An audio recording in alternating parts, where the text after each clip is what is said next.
Police क्या कर रहा है?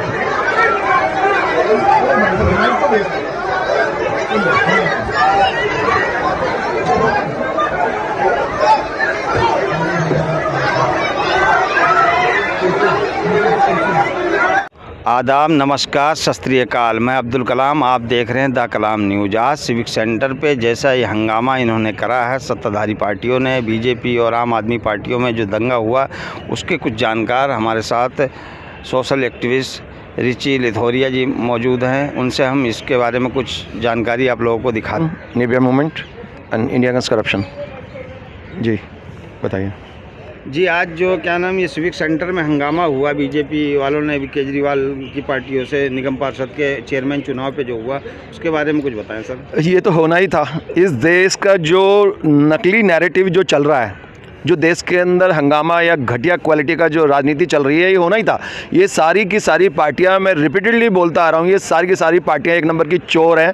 इनको किसी को भी वोट ना दें, अपना वोट वेस्ट मत करो। आप सच में बता रहा हूँ, जब तक कि right to recall, right to reject ना मिल जाए जनता को पावर ना आ जाए इन घटिया नेताओं को हटाने की, ये होना ही था। इन लोगों के, इनकी जो इनकी संस्कृति है, इन लोगों की, इन घटिया नेताओं की और इनकी घटिया राजनीति के पीछे जो मनसा है, वो देश की सेवा करना है, जनता की सेवा करना नहीं है। ये चाहे ओम नमः शिवाय बोले, चाहे लड्डू खिलाए, चाहे सैनिकों को, चाहे लोग मफलर लपेट ले, या फिर ये रुद्राक्ष की माला डाल के ओम नमः शिवाय करने के लिए वहाँ चले जाए, जैसे राहुल गांधी चले गए थे, मानसरोवर चले गए थे। ये सब बेकार की बातें हैं। जनता को इनको पहचानना चाहिए। ये हकीकत में जो होना है ना, जो हकीकत में इनके मन के अंदर है, वो दिख गया ना, जूतम बाजार। ये इसी के काबिल हैं ये लोग। इनकी मनसा सेवा करना है ही नहीं। या मेयर कौन बनेगा, पद किसके बाद पावर का आएगा, और मैनिपुलेट कौन करेगा जनता के सारे फंड को, और लूट खसोट कौन करेगा, सारे पैसे कौन खाएगा, ये इसके पीछे लड़ाई है। चाहे आम आदमी पार्टी हो, चाहे ये बीजेपी हो, चाहे कांग्रेस हो, सबके सब ऐसे ही हैं। यही पैटर्न है इनका। जनता को समझना चाहिए, और मेरे दिल की इच्छा तो ये है कि एक दिन जनता को समझ में आ जाए इनका नैरेटिव। तो ऐसा होना चाहिए कि पूरी जनता रोड पे आ जाए और संसद भवन से इन नेताओं को घसीट के बाहर लाए इनको, और इनकी लुंगी फाड़ के चप्पलों से मारे इन कमीनों को। इतने गंदे हैं ये नेता, हकीकत में बहुत ही गंदे हैं ये। जो अखबारों में आती है या मीडिया के अंदर इन्होंने पूरा मैनिपुलेट कर रखा है। किसी भी मीडिया को हकीकत दिखाने ही नहीं देता, तभी सोशल मीडिया थोड़ा बहुत दिखा पाते हैं। बाकी पूरा का पूरा मेन स्ट्रीम मीडिया को इन्होंने हाईजैक कर लिया है। पैसे दे के या कैसे भी करा है इन्होंने पूरा, या डरा के करा है, कैसे भी इन्होंने पूरी तरह हाईजैक कर लिया। हकीकत में आपको हकीकत सामने आएगी ही नहीं। ये पहली बार ये तो गॉड कर देता है ना इनको एक्सपोज।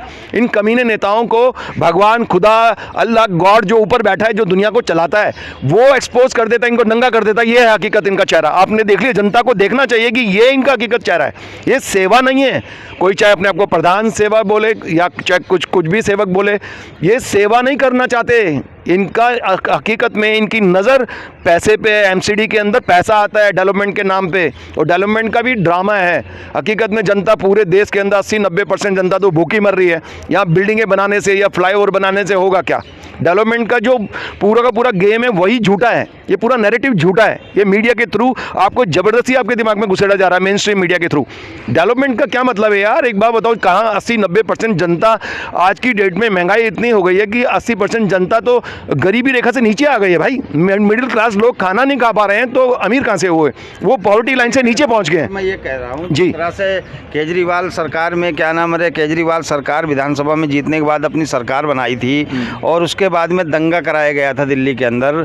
जिस तरह से क्या नाम, वो लोग मतलब एक तरह से हताश हो चुके थे। इस तरह से केजरीवाल की सरकार जो है क्या नाम अब एमसीडी में बना, उसके बाद में भी ये जो है हताश हुए हैं। इसलिए केजरीवाल को उनके निगम पार्षदों को शपथ नहीं लेने दे रहे हैं और उनके चेयरमैन नहीं बनने दे रहे हैं। ऐसा कुछ लगता है क्या आपको इसके बारे में? ये जनता के साथ सबसे बड़ा धोखा होगा अगर वो ये तो हकीकत है कि बीजेपी और कांग्रेस वाले चोर हैं और करप्ट हैं, वो भ्रष्ट हैं सारे के सारे। लेकिन अगर जनता के दिमाग में जरा सा भी 1% भी आ रहा है कि आम आदमी पार्टी चोर नहीं है, तो ये जनता के साथ बहुत बड़ा धोखा है, बहुत बड़ा धोखा।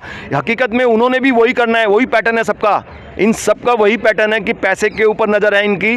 वरना केजरीवाल कभी पंजाब भागता है, कभी गोवा भागता है इलेक्शन लड़ने के लिए, वहाँ पे ड्रग्स का स्मगलिंग का, गोल्ड की स्मगलिंग का, ड्रग्स की स्मगलिंग का बहुत पैसा है उन दोनों स्टेट के अंदर। और गुजरात तो नंबर 1 है ड्रग्स की स्मगलिंग के अंदर। आप आंकड़े उठा के देख लीजिए, गूगल कर लीजिए, आपको पता लग जाएगा। मतलब आपका कहने का मतलब केजरीवाल भी मतलब एक तरह से बीजेपी के एजेंडे पे काम करते हैं। एजेंडे पे काम करते हैं नहीं करते हैं वो जनता को समझना ही चाहिए, लेकिन हकीकत में इन सबका एजेंडा एक ही है कि चोरी करनी है, ठगी करनी है, पैसे को मैनिपुलेट करना है, जनता के फंड को लूटना है।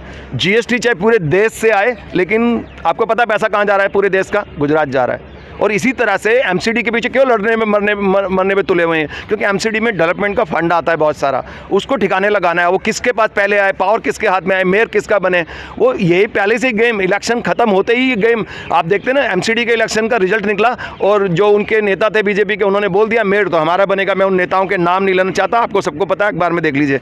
तो वो पहले ही बोल दिया मेयर हमारा बनेगा। इधर एमसीडी ये आम आदमी पार्टी बोले मेयर हमारा बनेगा। अरे भैया आप लड़ रहे हो आपस में, घूसम पिट्टी कर रहे हो, कुर्सियां उठा के। ये ऐसा तो नहीं सर, की सेवा करने के लिए कर रहे हो क्या?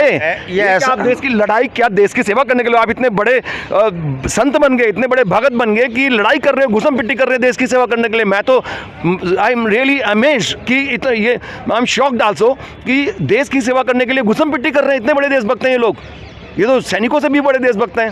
हकीकत में जनता इनका चप्पल जूते कब मारेगी, मैं इस चीज़ का इंतजार कर रहा हूँ। मैं इस चीज़ का इंतजार हूँ कब देश की जनता जागेगी और उनके चप्पल जूते इन सभी तीनों पार्टियों के चोरों को मारेगी, अच्छी तरह इनकी लुंगी फाड़ दे रोड पे ला के, तब इनको समझ में आएगा। ये देश की जनता को जागना चाहिए। ये देश की जनता सो रही है, क्या पढ़ती है मुझे मालूम नहीं, इनकी गलती भी नहीं जनता की, क्योंकि जनता के सामने जो भी नैरेटिव परोसा जाता है मेन स्ट्रीम मीडिया के through, main stream print media हो या विजुअल मीडिया हो, सब कुछ गलत परोसा जाता है आपकी थाली के अंदर। आपको मोदी राहुल गांधी, बीजेपी कांग्रेस, आपको सोचने का मौका ही नहीं देना चाहते कुछ भी अलग कि आप सोच पाएं। सर मैं ये कह रहा हूँ, जिस तरह से बीजेपी के ऊपर आरोप लगा रहे थे केजरीवाल जी कि उन्होंने चारों तरफ दिल्ली के अंदर जो है कूड़े का ढेर लगा दिया है और मैं उसको आने के बाद साफ़ करूँगा, लेकिन बीजेपी वाले उनको जब सत्ता में आने नहीं दे रहे, उनको सीट ही नहीं दे रहे, उनका चेयरमैन ही नहीं बन रहा, तो किस तरह से सफाई करेंगे दिल्ली की? आप उसके बारे में कुछ बताएं। हाँ, ये बात ठीक है कि चलो मान लिया कि कहीं पे कुछ ढेर हो रहा है। ये हकीकत में देखा जाए तो जहाँ पे वो जो साइट है जहाँ पे कूड़ा इकट्ठा करते हैं वो कांग्रेस के राज में भी थी, और आम आदमी पार्टी आएगी तब भी एक जगह कहीं कूड़ा तो डालेंगे ना। आप बॉर्डर पे डालेंगे, वो डेफिनेटली कोई ना कोई जगह डिसाइड करी जाती है कि भाई कहाँ डालना जाता है, उसके लिए फिक्स जगह है बॉर्डर के ऊपर जहाँ पे लैंडफिल है या जो भी है, उन्होंने लोकेशन तय करी है कि वहाँ पे कूड़ा डालेंगे। तो कूड़ा डालते डालते वो तो पहाड़ बन ही जाता है। वो पहले वाली पार्टियों के समय भी ऐसा ही था। अगर इस एंगल से अगर घेरना चाहते हैं कि बीजेपी की वजह से ढेर लग गया, ये बेकार की बातें हैं। ये तो सिर्फ लगाया तो 7-8 वो मतलब लगभग 15 साल उन्होंने उस पर दिल्ली पर राज करा, उनके राज में ही तो ये ढेर लगा है। केजरीवाल इसी के उस पर आधार पर तो आए हैं कि ये ढेर को ख़त्म करेगी। जनता ने उनके वादे को, मतलब जो वादा वो कर रहे थे उसी के ऊपर तो उनको वोट दिया गया। हाँ, नहीं देखिए, एमसीडी में और भी बहुत सारे काम होते हैं, करप्शन कैसे खत्म हो, कैसे कम हो, तो उसमें मेन मुद्दे बहुत सारे हैं जो कि इसके कूड़े के ढेर से ज़्यादा इंपॉर्टेंट है। लेकिन आपको मीडिया नहीं दिखाएगा, वो सिर्फ ढेर की बातें करा जाएगी। या तो मीडिया खरीदा हुआ है बीजेपी का या कांग्रेस का, या जो बचे हुए हैं थोड़े बहुत वो आम आदमी पार्टी के फेवर में बोलने लग जाते हैं। कोई सच्चाई नहीं दिखाना चाहते आपको कि मीडिया से मतलब ये जो ढेर है कूड़े का, इससे भी बड़े बड़े इशू हैं जो पूरा समाज, सारी सोसाइटी, आम जनता फेस करती है डेली। उसके अंदर अगर आम आदमी पार्टी अगर एमसीडी में आके कुछ काम करना चाहती है कि सचमुच जनता को फैसिलिटेट कैसे करे, लोगों की हेल्प कैसे करे, उनकी ज़िंदगी बेहतर कैसे हो, या उनका दर्द या दुख थोड़ा कम हो, उनकी भागदौड़ कम हो, उनका ज़िंदगी में स्ट्रगल थोड़ा कम हो आम जनता की, तो शायद मेरे ख्याल से अच्छा कदम होगा। अगर ये करना चाहती है तो वो देखना पड़ेगा कि क्या करती है वो। आज जिस तरह से क्या नाम, इन्होंने निगम पार्षदों को शपथ नहीं लेने दिया, बीच में हंगामा उठा दिया, ये कोई मतलब संवैधानिक तरीका है? नहीं, संवैधानिक तरीका तो नहीं है। देखो, गुंडे तो हैं ही ये लोग, ये डेमोक्रेसी की हत्या तो कई, मतलब जब आप मीडिया के थ्रू या एक्टिविस्ट के या सभी लोगों का दम घोड़ दोगे, किसी को बोलने नहीं दोगे, सोशल मीडिया में भी नहीं बोलने दोगे, और जंतर मंतर का तो ये हाल है, आप घुमा के देख लीजिए, यहाँ पे कभी हमेशा सैकड़ों लोग प्रोटेस्ट करते रहते थे। अब कोई प्रोटेस्ट करने की इजाज़त नहीं है। आपको 10 बजे से 4:30 बजे 4 बजे के तक आपको समय दिया जाता है, जैसे कि ऑफिस टाइम हो, और आपको उठा दिया जाता है, ज़बरदस्ती भगा दिया जाता है। कहने का मतलब ये है, सरकार जो है जनता के मुद्दे और जनता के जो भी हैं क्या नाम उनकी आवाज़ को बुलंद नहीं करने देती, ना उनके हक आवाज़ की बात करती है। जब जनता की आवाज़ ही बंद कर दोगे आप, या उनके बिहाफ पे जो सोशल एक्टिविस्ट वगैरह समाज सेवी बोलते थे उनकी भी आवाज़ बंद कर दोगे, तो यहाँ पे डेमोक्रेसी कहाँ रह गई? डेमोक्रेसी तो मर गई। आप पाकिस्तान में, ईरान में, वहाँ पे भी लोग प्रोटेस्ट कर रहे हैं। हमारा हाल देश का इस समय अगर घुमाएंगे कैमरा तो आपको पता लग जाएगा कि कोई भी नहीं है प्रोटेस्ट करने के लिए यहाँ पे। और ये डेली का सीन है, मैं डेली आता हूँ और डेली आके मैं डेली की डेली फ़ोटो लेता हूँ इस जगह के और वीडियो बनाता हूँ, और डेली की डेली यहाँ सन्नाटा छाया रहता है। इक्का दुक्का कोई बंदा खड़ा होता है, कोई गलती से प्रोटेस्ट करने आ भी जाते हैं जिनका कोई भी ऐसा इशू नहीं होना चाहिए जो कि सरकार के खिलाफ हो। तो सरकार के खिलाफ भैया कोई अगर सरकार गलत काम करेगी तो उसके खिलाफ जनता नहीं आएगी, जनता आवाज़ नहीं उठा सकती। जहाँ तक बात है जुडिशरी की, जुडिशरी के अंदर भी इन्होंने, सरकारों ने अपने ही बंदे तैनात कर दिए हैं। अब वो जो कॉलेजियम सिस्टम जो वो अपने आप चुनते थे उस पर भी ऑब्जेक्शन लगा दिया। तो नेता लोग अपने नेता जुडिशरी में भी अपने जजेस फिट कर देंगे तो न्याय भी फिर इन्हीं के जज के थ्रू, फ़ोन के थ्रू मिलेगा, भैया इनको ये न्याय दे दो, ये डिसीजन ले लो। तो इस देश के अंदर फिर आवाज़ कहाँ है, न्याय कहाँ है? बताइए, न्याय का भी दम घुट गया। नहीं, उनके लोग तो कहते हैं कि क्या नाम रे 370 धारा हटा दिया और उसके बाद में जो है भव्य राम मंदिर बन रहा है अयोध्या के अंदर। महाकाल में मोदी जी गए थे, वहाँ पे वहाँ का कायाकल्प चेंज हो रहा है। आप इस पे क्या कहेंगे? देखिए, ये जो मुद्दे थे ना, ये बरसों तक एक देशभक्ति का मुद्दा और एक धर्म का मुद्दा जो था ना, वो हिंदुत्व वाला मुद्दा या धर्म का जो मुद्दा था उसको ज़बरदस्ती पॉलिटिसाइज़ करा है धर्म को, और देशभक्ति को राजनीतिकरण करा हुआ है उसका, जिससे कि उससे बेनिफिट उठा सके, वोट ले सके। हकीकत के अंदर ये मुद्दे इतने दिन तक लटकाए इन्होंने कि इनके बस की नीति बनाना, ये लटकाए जा रहे थे हिंदू मुस्लिम कह के जनता को लड़ाए जा रहे थे। तो हद हो गई थी। तो हमने सोशल मीडिया में इनको धमकी दी थी कि अगर हमारी सरकार आ गई 1 महीने के अंदर करवा देंगे ये काम खत्म, फिनिश। तब इन्होंने जाके जल्दी कोर्ट के थ्रू ये काम फिनिश करवाया कि चलो यार मुद्दे को खत्म करो। फिर नया मुद्दा शुरू कर दिया, फिर तीसरा मुद्दा शुरू कर दिया। इनको मुद्दे चाहिए, नकली मुद्दे, जनता के मुद्दों से इनको कोई लेना देना नहीं है। और जहीं देशभक्ति की बात है वहाँ पे देखो, चाइना आज बॉर्डर पे खड़ा है इनकी गलत हरकतों की वजह से, बॉर्डर के ऊपर लिया है उनको। भाई जब आप चाइना की बॉर्डर पे प्रैक्टिस करोगे किसी दुश्मन देश के साथ में, तो पड़ोसियों से भी बिगाड़ रखी है इन्होंने। इस समय हालात ऐसे हैं, और 370 हटाने के बाद में आज देखो कितनी बुरी हालत हुई पड़ी है कश्मीर के अंदर। कोई शांति नहीं है। मैं ये नहीं कह रहा कि ये हटाना गलत है, ये अच्छा है, हटाया सही है, लेकिन उसके बाद इनको संभालना ही नहीं आता देश। ये तो हमने बोला कि तुम्हारे बस की नहीं है, 35A और 370 हम हटा देंगे। तो और अयोध्या में जो राम मंदिर, भव्य राम मंदिर बन रहा है, उसके बारे में बताएं। देखिए, यहाँ पे पूरे देश के अंदर 82% के करीब हिंदू हैं, और ये देखिए ये मुद्दा भी गलत है कि हम इसको हिंदू राष्ट्र बना देंगे। ऑलरेडी हिंदू राष्ट्र है, यहाँ पे ज़्यादातर पॉपुलेशन हिंदू है, तो ये कहना भी गलत है। ये तो सिर्फ ये तो बनाने के लिए एक जो उसका धर्म का राजनीतिकरण करना है ना, वो करना चाहते हैं कि जिससे कि सत्ता लोगों को वैकूफ़ बना के धर्म के नाम पर वोट ले सके। अगर ये इन्होंने इतना लंबा खींच दिया, ये तो मैं 1 महीने में बना देता अगर मेरी सत्ता आती तो। 1 महीने, इससे कोई फ़र्क भी नहीं पड़ता, और ना किसी मुस्लिम को फ़र्क पड़ने वाला। इससे मुस्लिम को ये मेरे को लगता ही नहीं। ये कहते हैं मोदी है तो मुमकिन है, मोदी है तो मुमकिन है। आप कह रहे हैं मुमकिन है, भ्रष्टाचार मुमकिन है। जो धर्म और देशभक्ति के नैरेटिव के पीछे जो भ्रष्टाचार चल रहा है, जो 2015 के अंदर अडानी 40 करोड़ का आदमी था, वो आज 10 लाख करोड़ से भी ज़्यादा का आदमी बन गया है। वो एलन मस्क से सिर्फ एक थोड़े सा अंतर रह गया, उसके अंदर सेकंड नंबर पे आने में। वो ये फर्स्ट टॉप 3 के अंदर आ रहा है वो बंदा। कैसे बना वो? जनता को बताए ना ये लोग कि भाई कैसे बना वो, कैसे बना। जनता का पैसा सारा GST पूरे देश से आता है और चला जाता है गुजरात। ये क्या हो रहा है? जनता का मतलब बेड़ा गर्क करा जा रहा है सारे। मतलब आपका कहने का मतलब अडानी और अंबानी को जो समर्थन कर रहे हैं वो मोदी सरकार कर रही है। अरे भैया, कोई भी बंदा 40 करोड़ से एकदम से 10 लाख करोड़ का आदमी बिगर सरकार के समर्थन के बन जाएगा?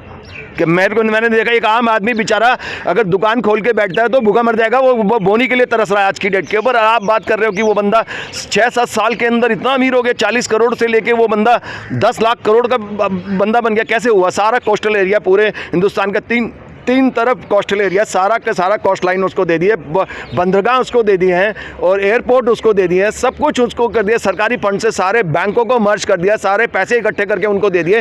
वो बाद में फिर राइट ऑफ कर दो। आप जनता को पूछना चाहिए कि भैया सरकार ने कितने लाख करोड़ हर साल राइट ऑफ करती है, ये पूछना चाहिए। इनको इंडस्ट्रीज को दे देते हैं पैसा, उसके बाद में राइट ऑफ कर देते हैं। ये सरकार कहती है हमने राइट ऑफ करा है, वेव ऑफ नहीं करा। अरे वेव ऑफ नहीं करा, बेवकूफ़ बना रहे हो लोगों को। जब आपने लिस्ट में से नाम ही काट दिया बंदे का, राइट ऑफ ही कर दिया तो खत्म, उससे पेमेंट लोगे ही नहीं आप।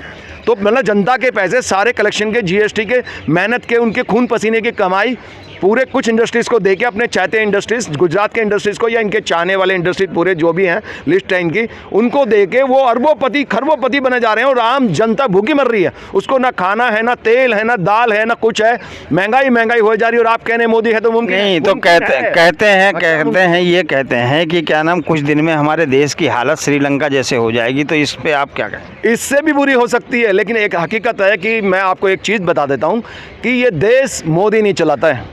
मैं आपको बता देता हूं हकीकत कि जो लोग ये सोचते हैं कि 2014 के बाद में भारत विश्व गुरु बना है या बनना चाहता है, अरे विश्व गुरु भारत बहुत पहले से है।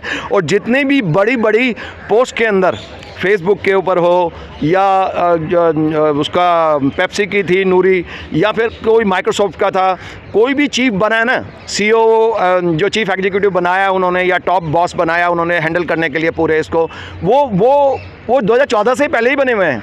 गूगल का चीफ जो था ना, वो सुंदर पिचोई, वो बंदा पहले ही था, 2014 से पहले ही था। ये मोदी ने नहीं बनाया। मतलब कहने का मतलब ये है कि हमारी भारत जो है पहले से विश्व गुरु थी, मतलब मोदी जी ने कुछ नहीं। अरे आज से है, मैं पूरी दुनिया में घुमाऊं, ये मोदी तो शायद अब एरोप्लेन के सरकारी टिकट के ऊपर घुमा होगा ना।